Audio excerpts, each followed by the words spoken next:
Olá, aqui é Diego Carneiro e hoje nós vamos dar início ao nosso curso de Microeconomia Avançada.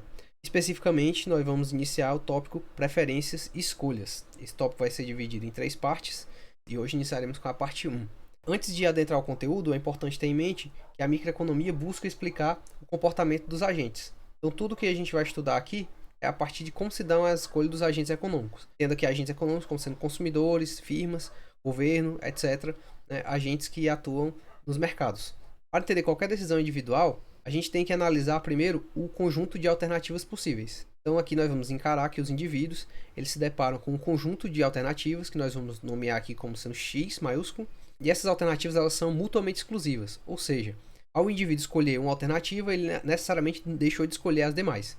Então, os indivíduos que tomam decisões, que nós podemos denominar genericamente como tomadores de decisões, eles podem ter os seus objetivos resumidos em relações de preferência binária com relação aos bens contidos no nosso conjunto de decisão. Em outras palavras, nós podemos entender os objetivos por meio de um ordenamento entre os diferentes bens que compõem as alternativas. Ou seja, nós assumimos que os tomadores de decisão conseguem comparar os diferentes bens contidos no seu conjunto de alternativas de escolha. Então essa comparação entre os bens é que vai permitir com que eles tomem uma decisão. Por exemplo, suponha que eu tenha dois bens, X e Y, que estão contidos no meu conjunto de escolha X. Então, a gente pode definir a partir desses bens as seguintes relações de preferência. Essa primeira relação de preferência é denotada por esse símbolo aqui, semelhante ao maior ou igual, né? Esse símbolo a gente vai denotar que X é pelo menos tão bom quanto Y, indicando aqui uma predileção de X com respeito a Y. Nós podemos ter ainda subcomponentes, como por exemplo a preferência estrita.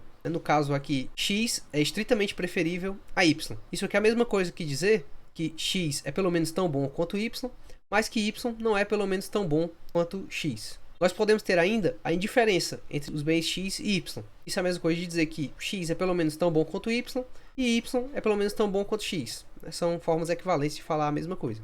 Agora, nós podemos introduzir o conceito de racionalidade. Nós dizemos que uma relação de preferências elas são racionais se elas possuem as seguintes propriedades. A primeira propriedade é da completude. Para todo o bem qualquer x e y contido no nosso conjunto de escolhas, nós temos que ou x é pelo menos tão bom quanto y, ou y é pelo menos tão bom quanto x, ou ambos. Já a transitividade, ela diz o seguinte, que para quaisquer três bens contidos no nosso conjunto de escolha, se o x é pelo menos tão bom quanto y e se y é pelo menos tão bom quanto z, então necessariamente x vai ser pelo menos tão bom quanto z. Note que a hipótese da completude ela vai implicar que os indivíduos eles são capazes de ordenar suas preferências sobre quaisquer alternativas possíveis. Eles sempre vão poder classificar os bens entre pelo menos tão bons uns quanto os outros. Já a hipótese de transitividade significa que não existe uma circularidade de preferências. Como por exemplo, suponha que eu preferi maçã a banana e banana a laranja. O lógico seria, se eu tivesse transitividade, que eu prefiro maçã a laranja. Mas não faria sentido eu preferir laranja a maçã.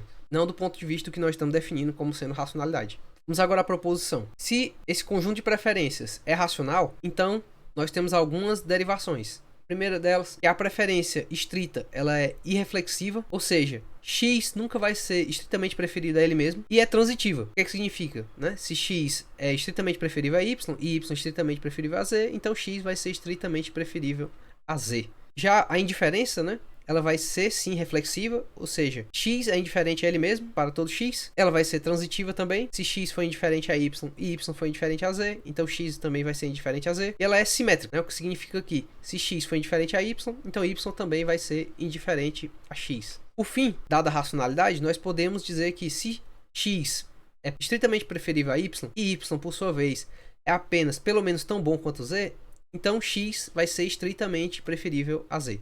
Em outras palavras, a racionalidade implica que a reflexibilidade, como a gente viu, uma das propriedades, ela varia entre a preferência estrita e a indiferença. Ela vai implicar também que tanto a preferência estrita como a indiferença são transitivas, e que essa transitividade ela se mantém quando eu agrego os dois por meio da pelo menos tão bom quanto, da nossa preferência que a gente assumiu racional. Note que a hipótese de racionalidade ela não necessariamente se cumpre automaticamente. Vamos supor aqui um caso em que essa hipótese de transitividade falha. Esse caso é que quando eu tenho diferenças que são pouco perceptíveis. Por exemplo, suponha que você quer pintar o seu quarto e você tem que decidir entre duas cores, dois tons de cinza, entre esse tom mais escuro e esse tom mais claro. E você opta, pela sua escolha, pelo tom mais escuro. Mas aí, suponha que eu pegue esse tom mais escuro que você escolheu e compare ele com um tom ligeiramente diferente. A diferença é tão sutil que você pode ser indiferente entre esses dois. Da mesma forma, se você pegar esse tom original e também suavizar ele só um pouquinho, eles são tão parecidos que você vai ser praticamente indiferente entre os dois. E assim por diante, eu posso ir clareando os tons até que eu chego exatamente na conotação que você preteriu em função do cinza escuro. Isso, note que contradiz, né, a sua escolha original. Então aqui nessa relação eu não tenho transitividade. Então isso é um exemplo, né, clássico em que a transitividade falha, quando eu tenho diferenças pouco perceptíveis. Existem outras situações que são exploradas no âmbito da economia comportamental em que também há falha na transitividade. Contudo, elas poderão ser abordadas em outros cursos no futuro. O fato é que a transitividade não é automática, certo? Ela pode, em algumas circunstâncias, ser violada. Definida a ideia de preferência, nós podemos agora introduzir o conceito de função-utilidade. Às vezes é conveniente retratar as relações de preferência por meio de uma função-utilidade.